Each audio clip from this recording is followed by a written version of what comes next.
नमस्कार, आप देख रहे हैं टीवी7 भारत और मैं हूं आपके साथ प्रीति सिंह यादव। बुलेटिन की शुरुआत करेंगे मिडिल ईस्ट में हो रही जंग के साथ।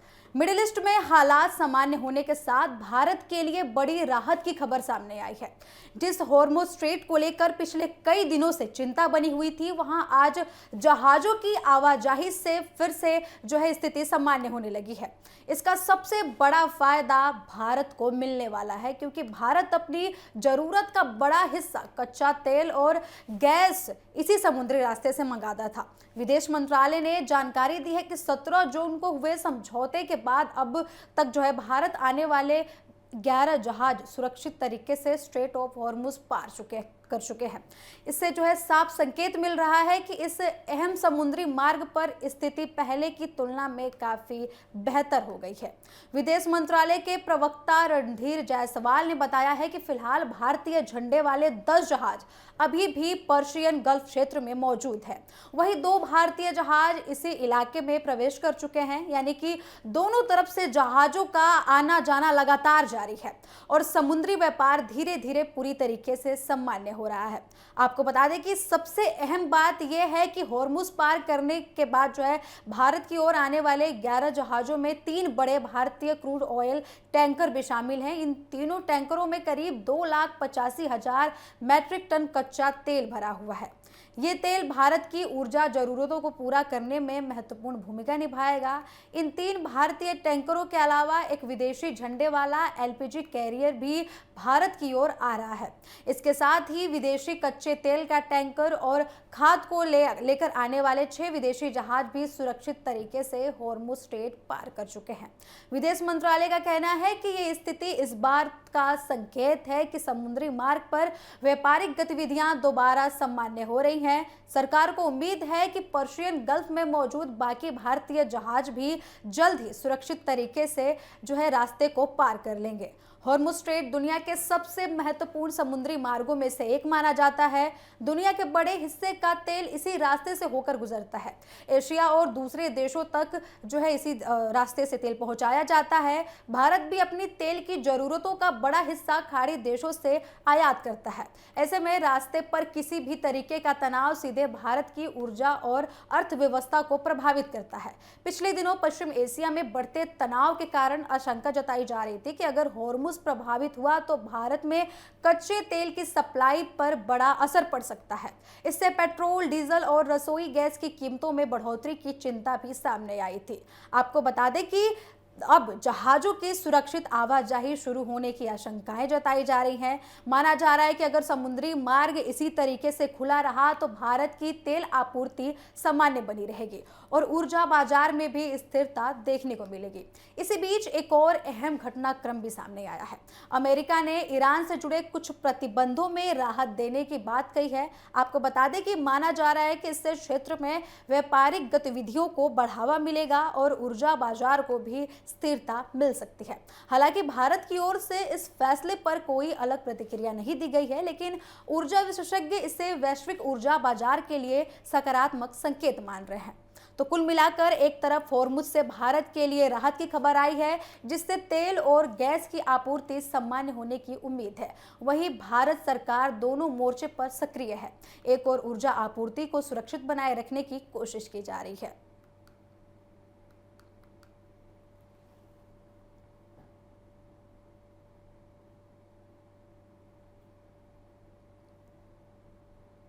अब सीधे बढ़ते अगली खबर की ओर। अमेरिका और ईरान के बीच लंबे समय से जारी तनाव के बीच एक और बड़ी खबर सामने आई है। अमेरिकी प्रशासन ने ईरान के पेट्रोलियम उत्पाद पर 60 दिनों की अस्थायी छूट देने का फैसला किया है। अब इस फैसले के बाद ईरान अपने तेल का निर्यात बढ़ाने की तैयारी में जुट गया है और भारत समेत एशिया के बड़े तेल खरीदार देशों के साथ संपर्क कर रहा है। ब्लूमबर्ग की एक रिपोर्ट के मुताबिक ईरान इस 60 दिनों का राहत का पूरा फायदा उठाना चाह रहा है। सालों से अमेरिकी प्रतिबंधों के कारण ईरान का ज्यादातर तेल चीन को जाता रहा है, लेकिन अब तेहरान नए खरीदार तलाशने में जुट गया है ताकि समुद्र में खड़े अपने तेल टैंकरों को जल्द से जल्द खाली कर सके। कुछ रिपोर्ट्स के अनुसार 22 जून तक समुद्र में करीब 6 करोड़ 80 लाख बैरल कच्चा तेल मौजूद था। इसमें से 80% से ज्यादा तेल का कोई निश्चित खरीदार या फिर डेस्टिनेशन तय नहीं हुई थी। यानी तेल बिक्री के लिए उपलब्ध है और ईरान चाहता है कि जल्द से जल्द इसके खरीदार मिल जाए। वही सूत्रों के अनुसार ये भी खबर सामने आई है कि ईरान से जुड़े ट्रेडर्स और अधिकारी भारत, जापान और दक्षिण कोरिया जैसे देशों की रिफाइनरियों से लगातार संपर्क कर रहे हैं। सिर्फ तत्काल खरीद ही नहीं बल्कि लंबी अवधि के सप्लाई समझौते की संभावनाएं भी तलाशी जा रही हैं। हालांकि सबसे बड़ा सवाल ये बना हुआ है कि क्या भारत ईरान से तेल खरीदेगा। कुछ विशेषज्ञों का कहना है कि फिलहाल भारतीय रिफाइनर कोई जल्दबाजी नहीं दिखा रहे हैं। इसकी सबसे बड़ी वजह ये बताई जा रही है कि दुविधा बताई जा रही है। अमेरिका ने राहत तो दे दिया है लेकिन 60 दिनों के लिए दिया है। ऐसे में कंपनियां किसी भी तरीके का जोखिम नहीं उठाना चाह रही। भारत की तेल कंपनियां आमतौर पर ऐसे देशों से खरीदारी से सतर्क रहना चाह रही हैं जिन पर भविष्य में फिर से प्रतिबंध लग सकता है, क्योंकि यदि प्रतिबंध दोबारा लागू होता है तो भुगतान, और शिपिंग जैसी समस्याएं खड़ी हो सकती हैं। वहीं आपको बता दें कि इसके बावजूद भारत के लिए एक फायदा जरूर है। ईरान और भारत के संबंध लंबे समय से अच्छे रहे हैं। दोनों देशों के बीच ऊर्जा में भी मजबूत सहयोग रहा है। ऐसे में अगर ईरान आकर्षक छूट देता है तो कुछ भारतीय रिफाइनर सीमित मात्रा में तेल खरीदने पर विचार कर सकते हैं। वहीं कुछ विशेषज्ञों का यह भी कहना है कि ईरान से भारत तक कुछ तेल टैंकर केवल 2 से 3 दिनों में पहुंच सकते हैं। इसलिए अगर कोई सौदा होता है तो छूट की अवधि के भीतर डिलीवरी संभव बताई जा रही है। लेकिन बाजार की स्थिति फिलहाल अलग तस्वीर दिखा रही है। अधिकांश भारतीय रिफाइनर अगस्त और सितंबर की जरूरतों के लिए पहले से तेल खरीदने की योजना बना चुके हैं। उनकी प्राथमिकता अभी भी रूस और मध्य पूर्व के अन्य देशों से मिलने वाला कच्चा तेल बना हुआ है। ऊर्जा बाजार के जानकारों का मानना है कि चीन के अलावा किसी अन्य देश द्वारा बड़े पैमाने पर ईरानी तेल खरीदने की संभावनाएं फिलहाल कम जताई जा रही हैं। उनका कहना है कि अधिकांश एशियाई रिफाइनर पहले से ही अपनी आपूर्ति सुरक्षित कर चुके हैं और नई खरीदारी के लिए बहुत कम समय बचा है। उनका यह भी कहना है कि यदि ईरान बहुत अधिक डिस्काउंट देता है तो कुछ कंपनियां अवसर का लाभ उठा सकती हैं, लेकिन बड़े स्तर पर खरीदारी की संभावनाएं कम दिखाई दे रही हैं। एक और महत्वपूर्ण पहलू ये भी सामने आ रहा है कि अमेरिका की भविष्य नीति सामने आ रही है। बाजार में मौजूद कई कंपनियां इस बात को लेकर श्योर नहीं है कि 60 दिन बाद क्या होगा। यदि फिर से प्रतिबंध लागू हो जाए तो निवेश और व्यापार दोनों को प्रभावित होने की संभावनाएं हैं। यदि यही वजह है कि फिलहाल रिफाइनरियां सावधानी बरत रही हैं, उनके लिए सिर्फ तेल खरीदना ही महत्वपूर्ण नहीं है बल्कि ये भी जरूरी है कि भविष्य में भुगतान, बीमा और शिपिंग की व्यवस्था बिना किसी रुकावट के जारी रह सके। यूरोप और पश्चिम देशों के लिए भी खरीदारों के लिए स्थिति और भी जटिल बन चुकी है। कुछ रिपोर्ट्स के मुताबिक ईरान से यूरोप तक तेल पहुंचाने में 40 से 45 दिन का समय लग सकता है। ऐसे में 60 दिन की सीमित छूट के भीतर पूरी प्रक्रिया को पूरा करना काफी मुश्किल बताया जा रहा है। इसी कारण से माना जा रहा है कि ईरानी तेल का सबसे बड़ा फायदा फिलहाल चीन को ही मिल सकता है। चीन पहले से ही ईरान का सबसे बड़ा ग्राहक रहा है और उसके पास इस तेल को खरीदने का मजबूत नेटवर्क मौजूद है। हालांकि ईरान भारी छूट देता है तो तस्वीर बदल सकती है। सस्ता तेल हमेशा खरीदारों को आकर्षित करता है और भारत जैसे बड़े आयातक देश के लिए ये आर्थिक रूप से फायदेमंद भी साबित हो सकता है। अब सवाल उठ रहा है कि क्या इससे भारत में पेट्रोल और डीजल सस्ता होगा। कुछ विशेषज्ञों के अनुसार ये भी बताया जा रहा है कि केवल 60 दिन की अस्थायी छूट से तुरंत डीजल और पेट्रोल की कीमतों में बड़ी गिरावट की उम्मीद नहीं करनी चाहिए। लेकिन यदि तेल की आपूर्ति बढ़ती है और अंतर्राष्ट्रीय बाजार में कच्चे तेल की कीमतों पर दबाव बनता है तो लंबे समय में इसका फायदा भारत समेत कई देशों को मिल सकता है। फिलहाल सबकी नजरें इस बात पर टिकी हुई हैं कि भारत, जापान और दक्षिण कोरिया जैसे देश ईरान के प्रस्ताव पर क्या फैसला लेते हैं। साथ ही ये भी महत्वपूर्ण हो गया है कि अमेरिका 60 दिन बाद अपनी नीति में क्या रुख अपनाता है।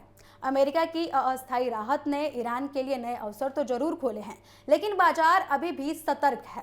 भारत के सामने भारत के सामने सस्ते तेल का रास्ता खुला हुआ है, मगर भू राजनीतिक जोखिम और भविष्य के कारण फैसला आसान नहीं होगा।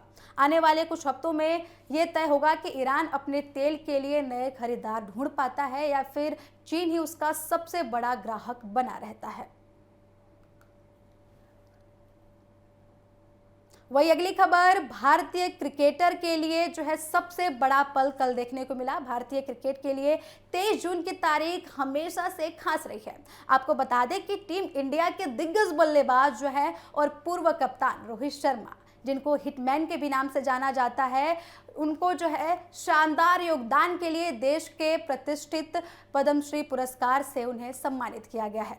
राष्ट्रपति भवन में आयोजित भव्य समारोह में राष्ट्रपति ने उन्हें ये सम्मान प्रदान किया।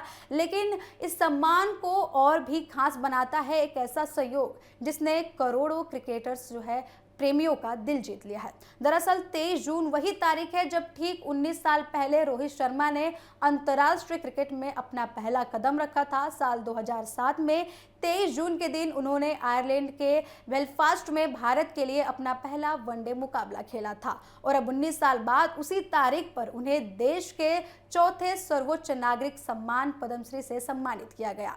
क्रिकेट के सफर की शुरुआत और सबसे बड़े सम्मानों में से एक की प्राप्ति दोनों एक ही तारीख पर होना एक ऐसा पल है जो हमेशा के लिए यादगार बन जाता है।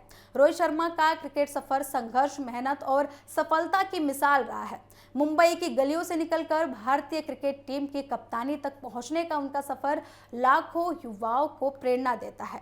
अपनी शानदार बल्लेबाजी और उनके स्वभाव से उन्होंने दुनिया भर में अलग अलग पहचान बनाई। शुरुआती दौर में रोहित को टीम में अपनी जगह पक्की करने के लिए काफी संघर्ष करना पड़ा था।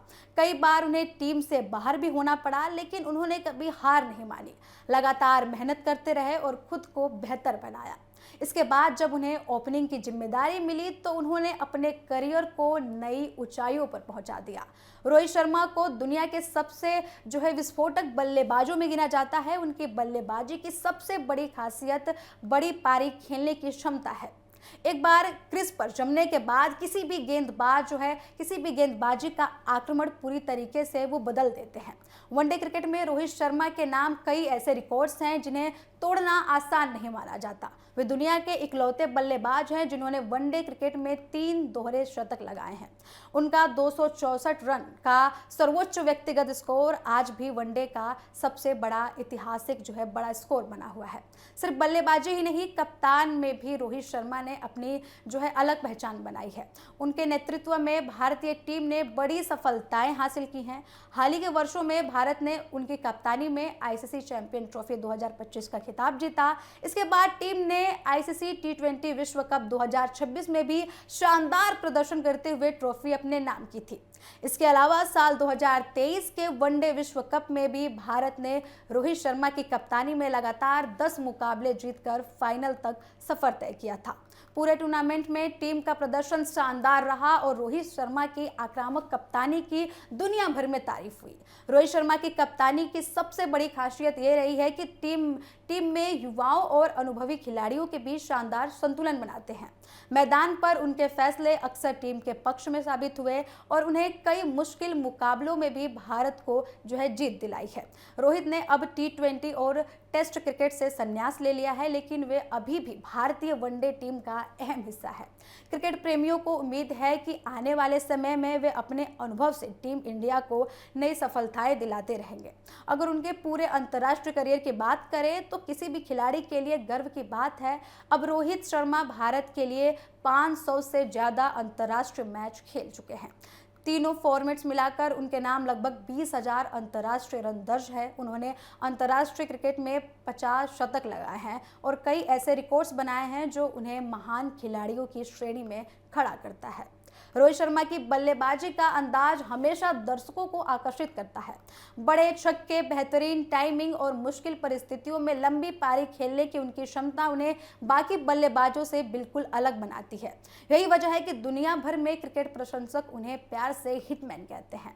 पद्मश्री सम्मान सिर्फ उनकी उपलब्धियों का सम्मान नहीं है, बल्कि भारतीय क्रिकेट के लिए भारतीय क्रिकेट में उनके योगदान की भी पहचान है। ये सम्मान उन खिलाड़ियों को दिया जाता है जिन्होंने अपने क्षेत्र में असाधारण योगदान दिया हो और देश का नाम दुनिया भर में रोशन किया हो। राष्ट्रपति भवन में सम्मान ग्रहण करते समय रोहित शर्मा के चेहरे पर गर्व और खुशी साफ दिखाई दे रही थी। सोशल मीडिया पर खिलाड़ियों ने और पूर्व क्रिकेटरों ने, राजनीतिक नेताओं और लाखों फैंस ने उन्हें उपलब्धि पर बधाई दी। पूरे देश में उनके प्रशंसकों ने खुशी जताई। आपको बता दें कि 23 जून की तारीख अब रोहित शर्मा के जीवन में हमेशा के लिए यादगार बन गई है। एक तरफ इसी दिन उन्होंने भारतीय टीम के लिए अपना पहला अंतर्राष्ट्रीय मैच खेला था, तो दूसरी तरफ 19 साल बाद इसी दिन उन्हें देश के प्रतिष्ठित पद्मश्री सम्मान से नवाजा गया। ये सम्मान सिर्फ रोहित शर्मा की व्यक्तिगत उपलब्धि नहीं, बल्कि भारतीय क्रिकेट के लिए भी गर्व का क्षण है। उनके संघर्ष, समर्पण और शानदार प्रदर्शन ने उन्हें करोड़ों लोगों के लिए एक प्रेरणा बनाया है। भारतीय सिनेमा के शानदार अभिनेता आर माधवम के लिए भी 23 जून का दिन बेहद खास रहा और यादगार बन गया। कला और सिनेमा के क्षेत्र में उनके लंबे और बेहतरीन योगदान के लिए उन्हें देश के प्रतिष्ठित पद्मश्री पुरस्कार से सम्मानित किया गया। राष्ट्रपति भवन में आयोजित नागरिक अलंकरण समारोह में राष्ट्रपति ने उन्हें ये सम्मान प्रदान किया। सम्मान मिलने के बाद माधवम ने सोशल मीडिया पर भावुक पोस्ट साझा करते हुए भारत सरकार और अपने प्रशंसकों, परिवार और पूरी फिल्म इंडस्ट्री को दिल से आभार व्यक्त किया। आपको बता दें कि पद्मश्री मिलने के बाद आर माधवम ने अपने सोशल मीडिया अकाउंट पर राष्ट्रपति के साथ अपनी एक खास तस्वीर शेयर की। इस तस्वीर के साथ उन्होंने एक लंबा और भावुक संदेश लिखा, जिसमें उन्होंने इस सम्मान को अपने जीवन के सबसे गौरवपूर्ण पलों में एक बताया। माधवम ने लिखा कि उन्होंने पद्मश्री पुरस्कार मिलने के बाद वे बहुत ज़्यादा खुश और गौरव महसूस कर रहे हैं। उन्होंने भारत सरकार का दिल से धन्यवाद किया और ये सम्मान उनके लिए किसी सपने के सच होने जैसा है, ऐसा उन्होंने सोशल मीडिया पर लिखा। उन्होंने महाराष्ट्र सरकार का भी विशेष आभार व्यक्त किया, जिसने इस पुरस्कार के लिए उनका नाम सामने रखा। अपने संदेश में माधवम ने कहा कि ये सम्मान सिर्फ उनकी व्यक्तिगत उपलब्धि नहीं है, बल्कि उन सभी लोगों का सम्मान है जिन्होंने उनके सफ़र में उनका साथ दिया। आर माधवम ने अपने करोड़ों प्रशंसकों का भी खास तौर पर शुक्रिया अदा किया। उन्होंने लिखा कि अगर दर्शकों का प्यार और समर्थन नहीं मिलता तो आज वे इस मुकाम पर नहीं पहुंचते। उन्होंने कहा कि वर्षों तक उनकी फिल्म को देखने, उनके किरदार को पसंद करने और हर अच्छे बुरे दौर में साथ खड़े रहने के लिए अपने सभी प्रशंसकों को आभार जताता हूँ। माधवम लिखा कि सम्मान जितना उनका है उतना ही उनके चाहने वालों का भी है। उन्होंने कहा कि दर्शकों के प्यार और विश्वास ने उन्हें लगातार बेहतर काम करने के लिए प्रेरणा दी। अपने संदेश में अभिनेता ने इस सम्मान के साथ आने वाली जिम्मेदारियों का भी जिक्र किया है। उन्होंने कहा है कि पद्मश्री जैसा प्रतिष्ठित पुरस्कार उन्हें ये याद दिलाता है कि अब उनकी जिम्मेदारी पहले से कई ज़्यादा बढ़ गई है। उन्होंने कहा कि आगे भी पूरी ईमानदारी, समर्पण और मेहनत के साथ वे काम करते रहेंगे और भारतीय सिनेमा में अपना सकारात्मक योगदान देते रहेंगे। माधवन ने यह भी कहा है कि वे अपने काम के जरिए देश का नाम रोशन करने की पूरी कोशिश करेंगे। उनके मुताबिक ये सम्मान सिर्फ उपलब्धियों का नहीं, बल्कि भविष्य में और बेहतर काम करने की प्रेरणा भी है। अपने भावुक संदेश में अंत में आर माधवम ने ये प्रतिष्ठित पुरस्कार पूरी फिल्म इंडस्ट्री को समर्पित किया। उन्होंने लिखा कि वे इस सम्मान को अपने साथ काम करने वाले सभी कलाकारों और निर्देशकों और सभी लोगों को समर्पित करते हैं। उन्होंने उनके करियर को लेकर सफल बनाने की भूमिका सबकी साझा की। उन्होंने बताया कि इन सभी की भूमिका मेरे करियर में अहम रही है। इसके साथ ही उन्होंने अपने परिवार का भी आभार व्यक्त किया। उन्होंने कहा कि उनका परिवार हमेशा हर परिस्थितियों में उनके साथ मजबूती से खड़ा रहा और हर कदम पर हौसला बढ़ाता रहा। अपने संदेश का समापन उन्होंने जय हिंद लिखकर किया। आपको बता दें कि जैसे ही माधवम ने ये पोस्ट सोशल मीडिया पर शेयर किया, बधाई देने वालों का तांता लग गया। फिल्म इंडस्ट्री के कई सितारों ने उन्हें इस उपलब्धि पर शुभकामनाएं दी और उनकी मेहनत को सराहा। अभिनेत्री प्रियंका चोपड़ा ने कमेंट करते हुए लिखा कि यह सम्मान बिल्कुल सही व्यक्ति को मिला है। वहीं अभिनेत्री बिपाशा बसु ने लिखा कि उन्हें माधवम पर बेहद गर्व है और उन्होंने उनको दिल से बधाई दी। अभिनेता विनीत कुमार सिंह ने लिखा कि माधवम इस सम्मान के लिए पूरी तरीके से हकदार हैं। अभिनेत्री शमिता शेट्टी ने भी लिखा कि जो है माधवम इस सम्मान के हकदार हैं और प्यार के योग्य हैं। आपको बता दें कि अभिनेता नील नितिन मुकेश ने भी माधवम को शुभकामनाएं देते हुए उनके उज्जवल भविष्य की कामना की। वहीं अभिनेता दर्शन कुमार और कॉमेडियन सुनील ग्रोवर ने भी उन्हें पद्मश्री मिलने पर बधाइयां दी। सिर्फ फिल्मी सितारे ही नहीं बल्कि देश विदेश में मौजूद लाखों प्रशंसकों ने भी सोशल मीडिया पर माधवम को शुभकामनाएं दी। कई लोगों ने उनकी फिल्मों और अभिनय को याद करते हुए लिखा कि यह सम्मान उन्हें बहुत पहले ही मिल जाना चाहिए था। अगर आर माधवम के करियर की बात करें तो उन्होंने हिंदी, तमिल और कई अन्य भाषाओं में फिल्मों में शानदार अभिनय किया है। रोमांटिक किरदार से लेकर गंभीर और चुनौतीपूर्ण भूमिकाओं तक उन्होंने हर किरदार में अपनी जो है भूमिका जीवंत रखी। आपको बता दें कि फिल्म रहना है तेरे दिल से लेकर देश भर में खास पहचान मिली और इसके बाद उन्होंने रंग दे बसंती, 3 इडियट्स, तनु वेड्स मनु, विक्रम वेदा जैसी कई सफल फिल्मों में अपनी जो है दमदार अभिनय से अपना छाप छोड़ा। अभिनेता होने के साथ साथ उन्होंने लेखक, निर्माता और निर्देशक के रूप में भी काम किया है। आपको बता दें कि उनकी हालिया फिल्मों और अलग अलग भूमिकाओं ने ये साबित कर दिया कि वे लगातार खुद को नए अंदाज में पेश करने वाले कलाकार हैं। यही वजह है कि दर्शकों के साथ साथ फिल्म जो है समीक्षक भी उनके अभिनय की हमेशा सराहना करते रहते हैं।